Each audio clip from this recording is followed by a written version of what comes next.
ایک دفعہ کا ذکر ہے کہ ایک گاؤں میں ہمداد نام کا ایک لڑکا رہتا تھا۔ ہمداد بہت شرارتی تھا۔ اس کی شرارتوں کی فہرست اتنی لمبی تھی کہ اگر لکھی جائے تو شاید ایک پوری کاپی بھر جائے۔ اسکول میں اپنے دوستوں کو تنگ کرتا، گھر آ کر اپنی امی اور ابو کو پریشان کرتا، اور جب گاؤں میں کھیلنے جاتا تو وہاں کے دوسرے بچوں کو چھیڑتا۔ الغرض ہمداد کی شرارتوں سے پورا گاؤں تنگ تھا، مگر اس کی ایک اور بھی بری عادت تھی، اور وہ تھی جھوٹ بولنا۔ اس کی امی جان اسے بار بار ڈانٹتے سمجھاتے کہ بیٹا، جھوٹ بہت بری بات ہے، جھوٹ بولنے والا کبھی عزت نہیں پاتا۔ لیکن ہمداد امی کی باتوں کو ہوا میں اڑا دیتا۔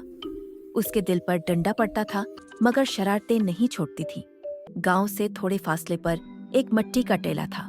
اس ٹیلے کے اوپر ایک پرانا، گھنا اور بہت بڑا درخت کھڑا تھا۔ گاؤں کے بچے اکثر اس درخت سے دور رہتے، کیونکہ انہیں لگتا تھا کہ وہاں جنگلی جانور آتے ہیں۔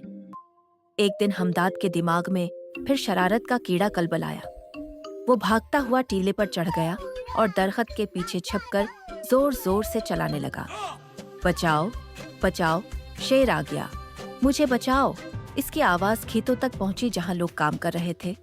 انہوں نے سب کچھ چھوڑ چھاڑ کر ٹیلے کی طرف دوڑ لگا دیا۔ گاؤں والے جب وہاں پہنچے تو کیا دیکھتے ہیں، ہمداد درخت کے نیچے کھڑا ہنس ہنس کر لوٹ پوٹ ہو رہا ہے۔ سب اس کی شرارتیں دیکھ کر ناراض ہوئے۔ اس کی امی جان نے بھی اسے ڈانٹا، لیکن ہمداد باز نہ آیا، بس ہنستا رہا۔ چند دن بعد ہمداد نے پھر وہی حرکت کی، پھر وہی چیخ و پکار۔ پھر گاؤں والے دوڑے دوڑے آئے اور پھر ہمداد ہنسنے لگا۔ پھر ایک دن ایسا ہوا کہ ہمداد کو دوبارہ شرارت سوچی۔ وہ ٹیلے پر گیا، مگر جیسے ہی اس نے وہاں پہنچ کر ادھر ادھر دیکھا، اس کا دل دھک سے رہ گیا۔ درخت کے پاس ایک جنگلی بھیڑیا واقعی کھڑا تھا۔ ہمداد کا رنگ پیلا پڑ گیا۔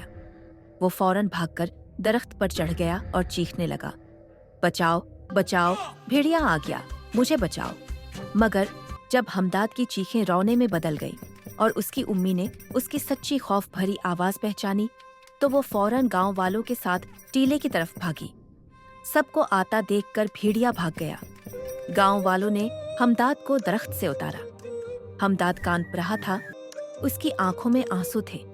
اس نے سسکتے ہوئے کہا، میں نے غلط کیا تھا، میں آئندہ کبھی جھوٹ نہیں بولوں گا۔